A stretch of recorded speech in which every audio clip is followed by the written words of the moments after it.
bread. Tapos meron ako ditong mozzarella cheese. So gagawa ako ng sandwich cheese. So ito siya. Nabaliktad ko na yan. Hindi ko yan nilalagyan ng oil. Ano na lang siya. Pinainit lang yung pan. Tapos nilagyan ko ng cheese yung kalahati. Tapos ipo-fold ko na lang. Kinamay ko na sa amin lang naman to breakfast. Ayan, mainit. Mainit. Ayan. Open na natin.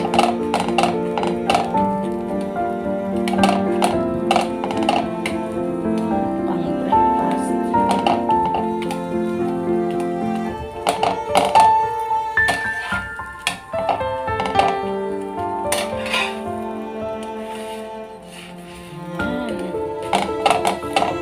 Cheese lang siya kasi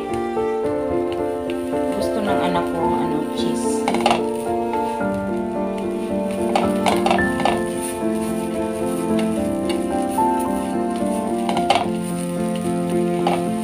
Okay, diba? O yan, dikit na siya. Dikit na yung cheese sa bread. Ayan. Luto na yan. So, ayan na siya yung naluto ko. Isa, dalawa, tatlo, apat, lima. Meron pa dito.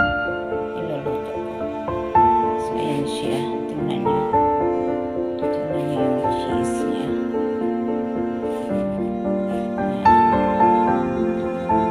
Tapos, ayan. Magtimpla kayo ng kape. At ito na ating almusal. Partner ng kape. Kain po tayo.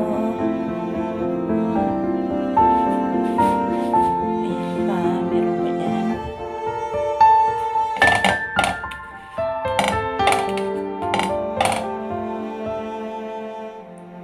Ayan, maraming salamat po sa lahat ng sumusuporta sa aming YouTube channel at nanonood ng aming mga simpleng upload. At maraming salamat sa nagpapamember. Isang buwan man yan o dalawa o matagal. Maraming salamat po sa suporta niyo. Thank you so much. Mega love shout out to all subscriber and to all supporter ni Ate Lawrence channel. Ayan. Yung hindi pa po nakapag-subscribe at gusto niyo rin pong subscribe si Ate Lawrence. Ayan, subscribe na po at pag-click na rin yung bell button at ilagay sa all para notified po kayo sa aming mga susunod na video. Thank you so much. Bye. See you next video. Enjoy.